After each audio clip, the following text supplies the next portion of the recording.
Shalom Aleichem, selamat malam. Bisa dengar ya suara saya?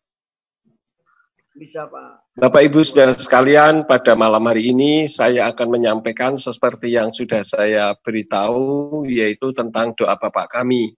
Kemarin saya sudah menyampaikan Avinu Seba Samayim Yit Kadas Semeka. Hari ini saya akan lanjutkan dengan Tavo Malkuteka atau Tavo Malkutka.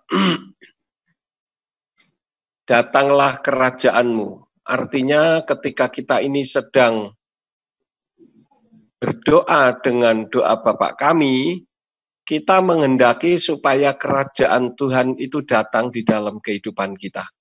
Nanti saya tidak akan menyampaikan panjang-panjang supaya nanti saudara bisa bertanya lebih lanjut. Nah, apakah yang dimaksud dengan kerajaanmu di dalam kalimat Tavo Malkutka, datanglah kerajaanmu? Kita membuka di dalam kitab Mazmur pasal yang ke-145 ayat yang ke-13.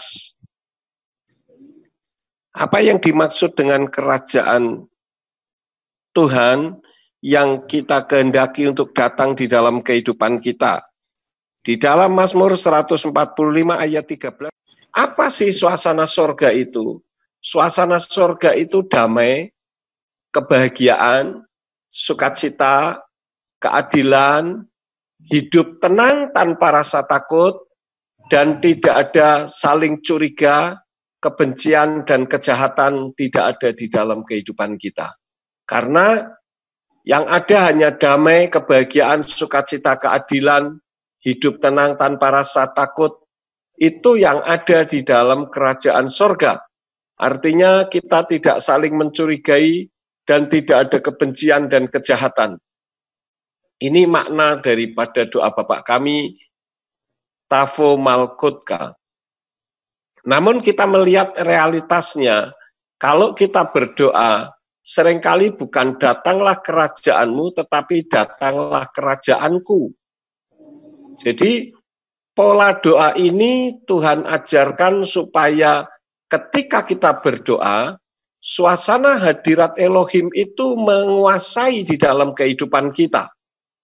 Jadi makanya ketika Yeshua mengajarkan kepada murid-muridnya, ketika murid akan datang kepada Bapa Yahweh, Yeshua katakan kalau kamu mau berdoa, coba berdamai dulu dengan saudaramu apabila ada yang bermasalah. Kenapa? Karena kalau kita datang kepada Tuhan, ketika hati kita tidak memiliki suasana sorga, itu sama saja dengan kita mengundang datanglah kerajaanku atau kerajaan setan, bukan kerajaan Yahweh, kerajaan Tuhan. Nah, kerajaanku itu apa? Kemarahan misalkan, kebencian, fitnah, emosi, dan lain-lain.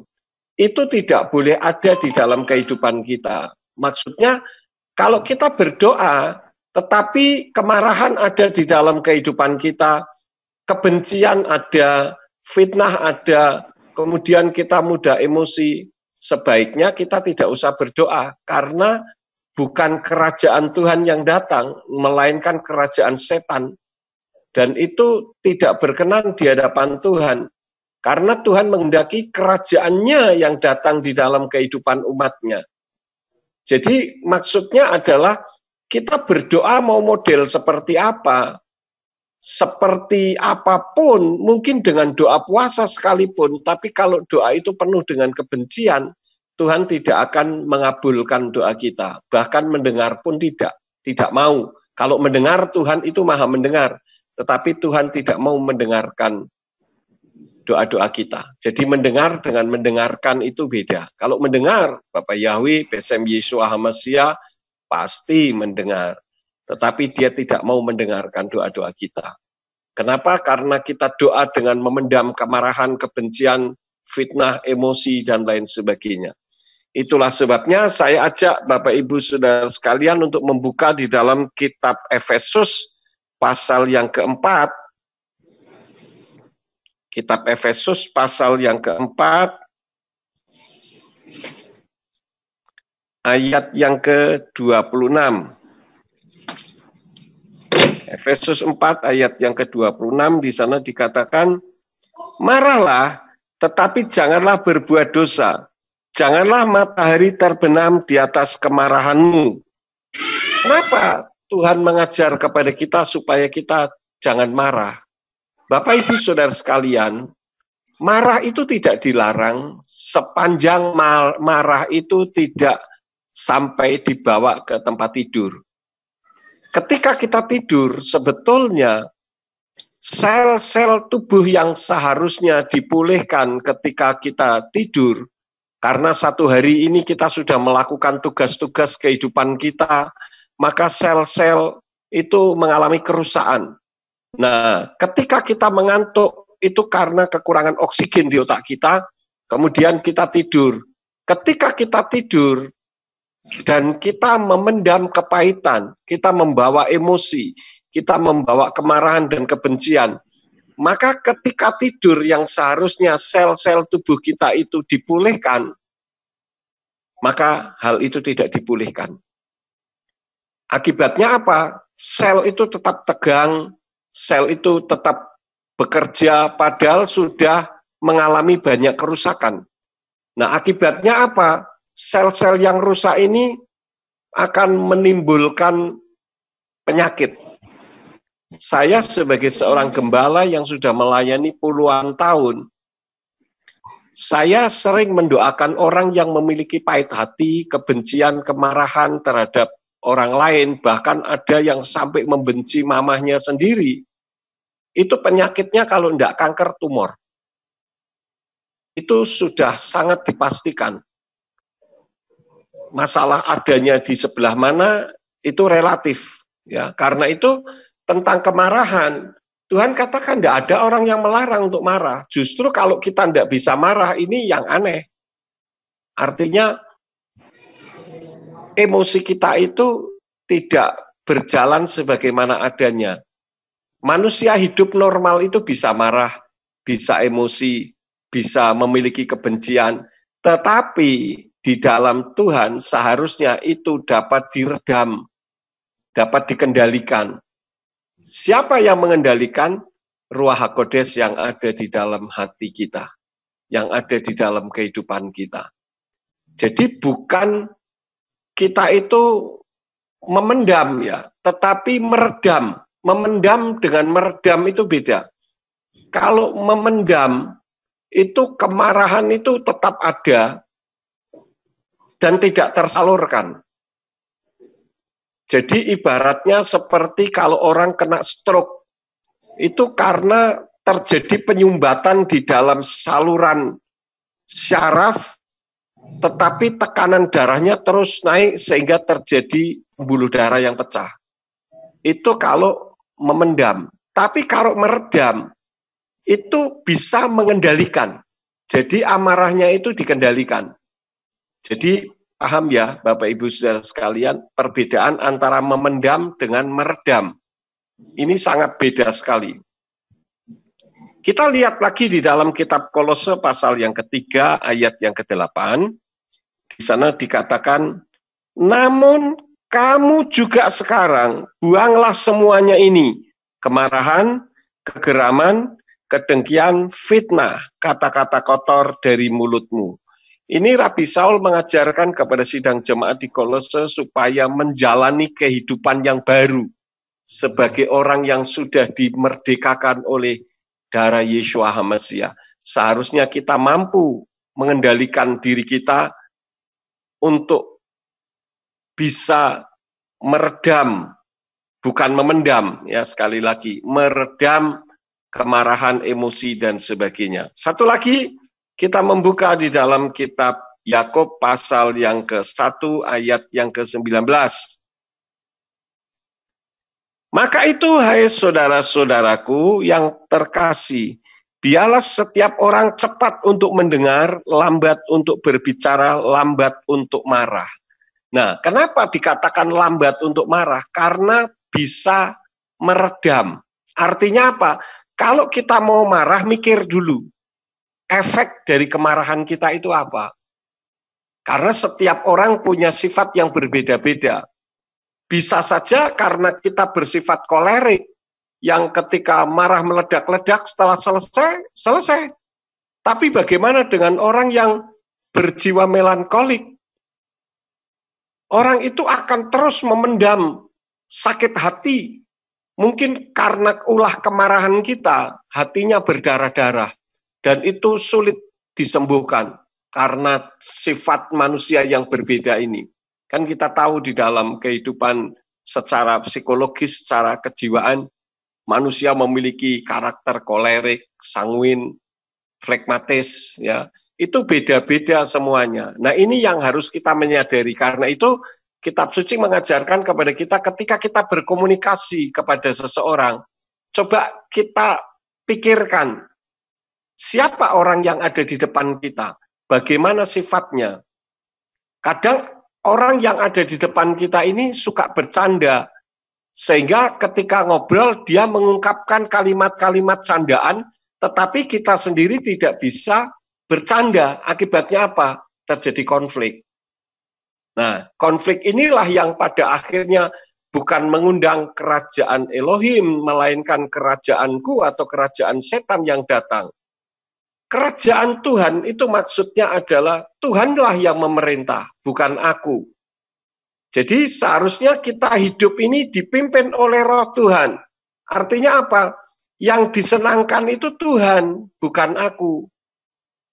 Jadi kita jangan hanya cuma bisa mengatakan di lagu, kerajaanmu datanglah, kehendakmu jadilah. Tapi kita tidak bisa melakukan di dalam kehidupan kita. Lagu-lagu pun perlu kita seleksi dengan baik. Seperti tadi misalkan lagu yang terakhir tadi apa? Dikatakan, setiap musim hidupku. Itu kurang tepat, saudara-saudara. Masa hidup musim-musiman? Kalau setiap langkah hidupku, masuklah. Ya. Di setiap langkah hidupku. Wah, benar kalau di setiap musim hidupku. Lalu kapan musim matinya? Hidup itu tidak ada musim-musiman. Banyak sekali lagu-lagu yang salah. Saya bukan mengkritisi seperti balonku ada 5 yang meletus balon hijau, bukan. Seperti kasus kejadian kemarin itu. Tetapi kita harus menyadari bahwa pencipta lagu itu bukan teolog. Sehingga karena tidak komunikasi dengan seorang teolog, akibatnya lagunya ya salah-salah. Bagaikan bejana siap dibentuk. Bagaimana mungkin bejana dibentuk? Bejana itu sudah jadi. Dan Kitab Suci mengatakan bagaikan tanah liat siap dibentuk, baru benar. Tidak ada bejana dibentuk. Ya. Kemudian di bawah kepak sayapmu, kau bawaku terbang tinggi. Yang ada di atas kepak sayap, bukan di bawah. Nah, ini salah satu contoh saja. Kita jangan, pokoknya lagunya bagus, kita langsung ikuti begitu saja. Tetapi kita perlu renungkan sehingga kita tidak asal bunyi, ya. Karena lagu-lagu itu juga menstimulasi alam pikiran kita, loh. Membuat sesuatu yang indah atau yang buruk itu bisa dari sebuah lagu di dalam alam supranatural pikiran kita. Ini yang harus kita pelajari dengan baik. Kemudian di situ dikatakan, kerajaanmu datanglah, kehendakmu jadilah. Kalau di dalam lagu itu misalkan, kita bisa membuka di dalam kitab Roma pasal yang ke-8 ayat yang ke-14. Di sana dikatakan, sebab siapa saja yang dipimpin oleh Roh Elohim, mereka adalah anak-anak Elohim. Artinya apa? Segala yang kita pikirkan, segala yang kita lihat, segala yang kita ucapkan, segala yang kita dengar, segala yang kita lakukan dengan tangan kita, kemana kaki kita melangkah, itu harus di bawah pimpinan Ruach HaKodes. Bukan menurut mau kita, mau kemana kayak kita mau sendiri. Makanya Kitab Suci katakan, kalau kamu mau pergi ke satu tempat, katakanlah jika Tuhan izinkan. Ya. Nah, itu tuh, maksudnya demikian, Bapak Ibu Saudara sekalian. Supaya kerajaan Tuhan selalu datang di dalam kehidupan kita. Jangan di gereja kita nyanyi haleluya, di luar haleluya. Kita sudah lupa segala-galanya. Wah, ini repot sekali. Kelihatannya simpel, dan saya hanya akan menyampaikan hal-hal yang simpel saja. Artinya apa? Seharusnya kita lebih taat kepada Tuhan, bukan lebih taat kepada ego kita. Karena ego itu kalau sudah tersentuh, terkadang kebenaran pun bisa dikalahkan karena ego kita yang kita pertahankan. Ya, sedikit lagi kita membuka di dalam 1 Kepa atau 1 Petrus pasal yang ke-1 ayat yang ke-22.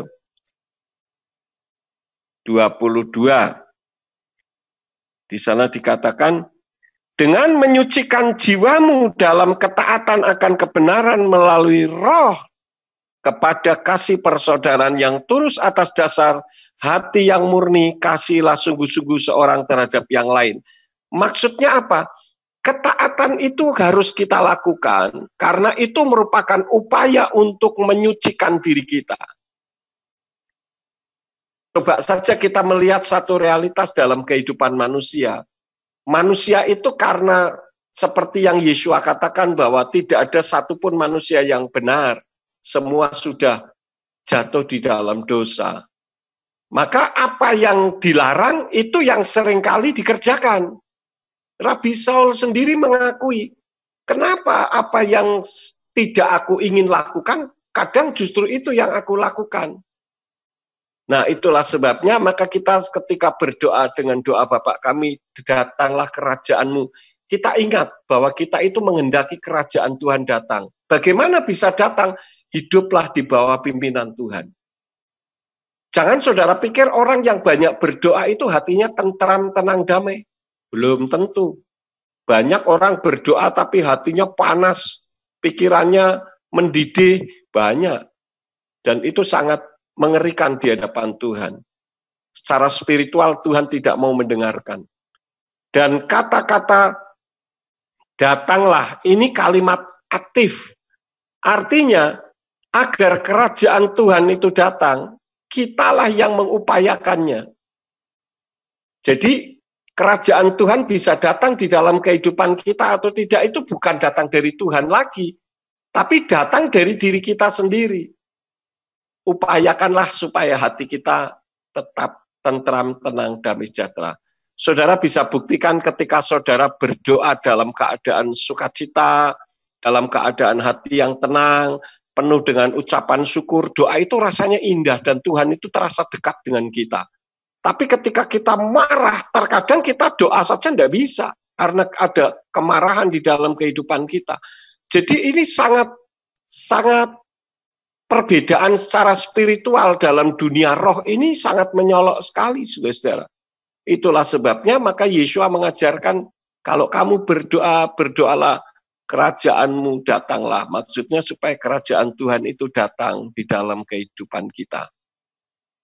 Ya, kerajaan sorga itu yang seperti apa? Ini ada perumpamaan tentang biji sesawi, dan itu berbicara tentang iman. Itu di dalam kitab Matius 13 ayat 31 sampai 32. Nah, ini juga mengajar kepada kita supaya kita memiliki iman di dalam doa kita. Jangan doa ngelantur, terkadang tanpa sadar sudah hilang lenyap. Nanti sadar-sadar amin sudah beberapa jam. Nah, ini karena kita tidak mampu mengontrol diri. Ya, doa tanpa iman. Ada enggak doa yang tanpa iman? Banyak, asal bunyi. Pokoknya kita berdoa. Ya. Nah, kita berdoa harus dengan iman. Ketika kita berdoa kan seringkali ada kata amin. Amin itu artinya apa? Itu bukan penutup doa. Amin itu artinya adalah surely, sesungguh-sungguhnya. Atau demikianlah kiranya terjadi di dalam kehidupanku. Itu makna spiritual tentang kata amin. Walaupun belakangan ini ada orang yang melarang mengatakan amin karena A-nya itu katanya dari kata A, si Allah itu. Padahal amin itu bahasa Ibrani yang artinya surely atau demikianlah terjadi atasku. Makanya saya pernah didikte orang mengatakan, Pak Yakub, Bapak kan sudah tahu firman Tuhan. Kalau berdoa jangan ngomong amin dong. Lah sekarang kalau nggak boleh ngomong amin, ngomongnya apa? Ngomongnya yahmen. Loh, kok ada lagi teori yahmen? Padahal kitab suci mengatakan amin. Lah berarti kitab suci salah kalau gitu. Yesua mengajarkan hal yang salah. Nah inilah Bapak Ibu Saudara sekalian ya. Bagaimana kerajaan Tuhan itu bisa datang. Di dalam kitab Yirmiyahu pasal yang ke-29 ayat yang ke-7. Ya tentu saja kita berdoa bagi lingkungan kita supaya doa kita membawa kedamaian. Terkadang kita malas mendoakan orang lain. Kita malas mendoakan lingkungan kita. Presiden kita Joko Widodo ini diserang siang dan malam. Dihantam, difitnah, dan sebagainya. Sementara mereka mensejahterakan kita. Jangan lupa ketika kita berdoa, doakan presiden kita Joko Widodo. Ya, jadi bagaimana agar kerajaan Tuhan datang? Ya kita berdoa bagi lingkungan, bagi orang yang kita kenal. Saya berterima kasih ketika saya sering mendengar Bapak Ibu Saudara sekalian mendoakan saya. Karena saya menyadari bahwa tanpa doa-doa Bapak Ibu Saudara sekalian, saya tidak mampu seperti apa yang ada sekarang ini. Jadi kalau saya bisa sebagaimana saya bisa saat ini, bukan karena saya, tetapi karena Bapak Yahweh Besem Yeshua HaMashiach dan karena doa-doa saudara. Karena itulah maka saya ucapkan terima kasih untuk dukungan doa saudara. Jadi doa yang membawa kedamaian, ya. Kita doakan juga Yerusalem. Karena kitab suci mengajarkan siapa yang memberkati bangsa pilihan Elohim, maka dia akan diberkati. Jadi intinya, dengan doa Bapak kami datanglah kerajaan-Mu, itu ketika kita berdoa, kita harus bebas dari virus-virus duniawi. Hati kita harus hati yang penuh dengan sukacita, damai sejahtera. Bapak Ibu Saudara sekalian, kerajaan sorga itu bisa di sekitar kita, jika kerajaan sorga sudah ada di dalam kehidupan kita. Jadi bukan untuk nanti. Karena itu sangat aneh kalau ada orang Kristen mengatakan saya hidupnya kok susah. Saya hidupnya kok penuh dengan permasalahan. Permasalahan boleh terjadi, tetapi jangan sampai itu menggradasi iman kita. Karena kita berdoa meminta kerajaan Tuhan datang di dalam kehidupan kita, itu sama saja dengan kita minta iman yang ada dalam diri kita itu dalam keadaan prima. Ya, Bapak Ibu Saudara sekalian, saya tidak akan memperpanjang firman, kalau saya uraikan cukup panjang. Saudara kalau mau melihat lebih dalam tentang doa Bapak kami yang malam ini saya sampaikan, saudara bisa melihat di YouTube saya, doa Bapak kami 4, begitu. Saudara bisa ketik di YouTube, doa Bapak kami 4. Kalau tidak keluar, ditambah Yakub di belakang, pasti keluarnya. Dan itu saya uraikan sedikit lebih panjang. Ya, karena pada malam hari ini saya akan memberi kesempatan, barangkali ada yang ingin disampaikan. Terima kasih, selamat malam, Bapak Yahweh memberkati.